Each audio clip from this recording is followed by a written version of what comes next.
Okay.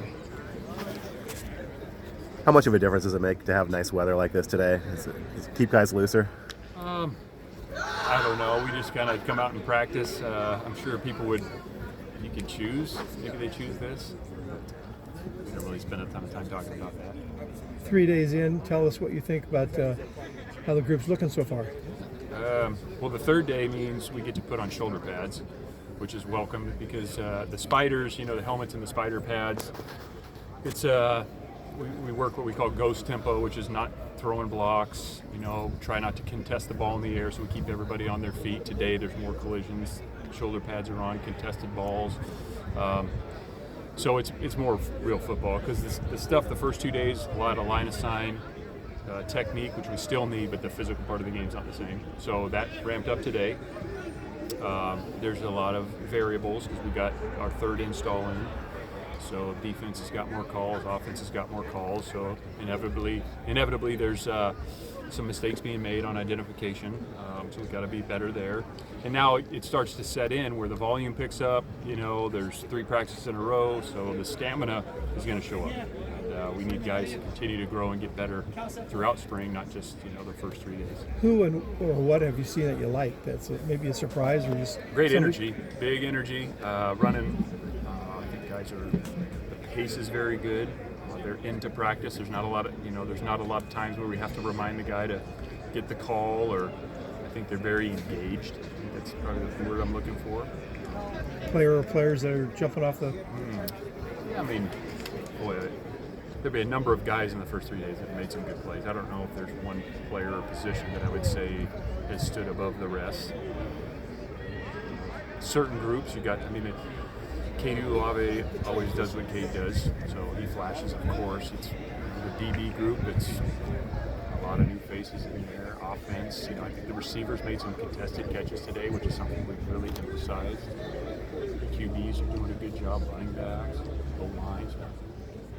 Jack always seems to catch every ball, so he shows up. What do you expect out of Cade? Third year now, he's been around a little bit. He's kind of the veteran in the room now. Yeah, Cade's a very, very good football player. He's got a demeanor fit for football, and I expect him to have a great season. Cade's an excellent player. Is there anything he'll add to what he can do? Well, I think just the experience of being in your third year in the system, his comfort level. He has he's got very good instincts for the game. And now there's, it's the nuances of playing that position and playing defense that I think those little nuggets that you can pick up that allow him to play that much faster, and he plays fast as it is. He's an explosive player, so it's all the little things at this stage. None of the QBs are traditional dual threat guys, but how would you characterize the first 3 guys' running ability to keep defenses honest? Yeah, I mean, Devin kept one today on a little boot, and he's plenty fast. Jaron's a good athlete. I don't know what his 40-yard dash time is, but he's athletic enough to pull the ball down and get yards, and same with EJ. So I think all those guys are going to be able to do it. They all have strengths and weaknesses, but they all move well enough for sure. What will you be looking for from those guys? I know that you're no rush to name a starter, obviously. Yeah. Long time between now and first game, but what sort of things are you going to be looking for? Comfort within the offense, running the offense, getting the ball to the right places at the right time. It's all efficiency. I think they're all mentalities there in terms of how to approach meetings and practice. And, they're coming from different places. Obviously, Devin's college football veteran, coming from Ohio State, just won the national championship. And Jaron's coming from high school. EJ's been in college 1 year, so they're just different stages there. But I think they all have the demeanor, and then it's just about, like I said, the mastery of the offensive communication. It's all the intangible quarterback things, and then it's the tangibles of delivering the ball where it needs to go, when it needs to go. What are you seeing out of the cohesion in the offensive line so far through 3 days? A work in progress, I think. But you could say that about any position group, even like defensive backs and D-line. And anytime there's changes, it's a work in progress. We'll continue to, build build that throughout spring, and it'll take summer and fall camp as well. Fair to say the coach and I sort of brings an edge to that room. Yeah. I mean, there's definitely more competition. It's a very intense room. You go down and watch individual drills, you're going to notice the intensity in that group, and he's very, very demanding, which is exactly what they need and want, and what we want.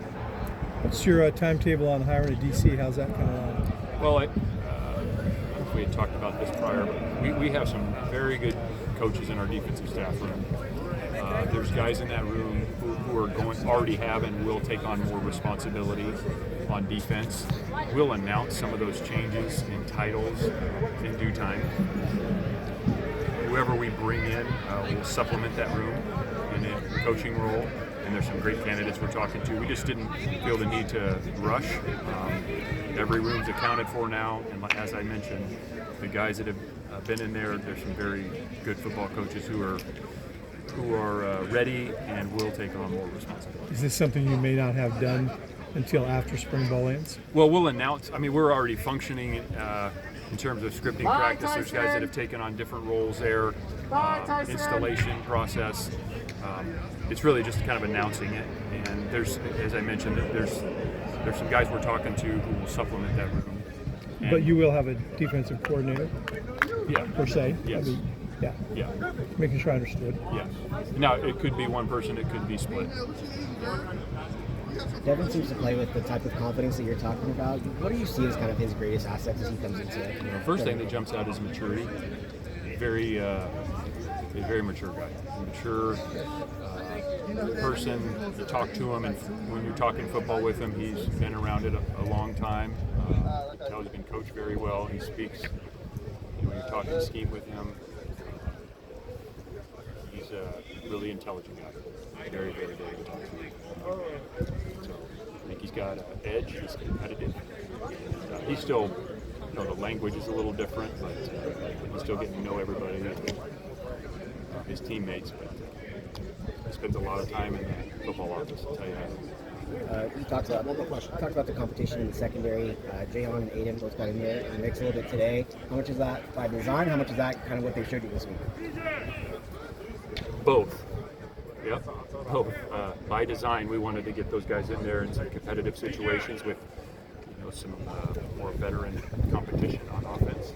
And they've also flashed enough. And, it's first thing in the winter workouts, you notice, and then it's another thing to come out here and be able to apply the meetings and the walkthroughs to football. But I think both of those guys have shown us enough that we want to keep pushing them. It doesn't mean the light won't go on for other people too, but those guys have done a good job. Still have a long way to go. Thanks, Josh. Thank you.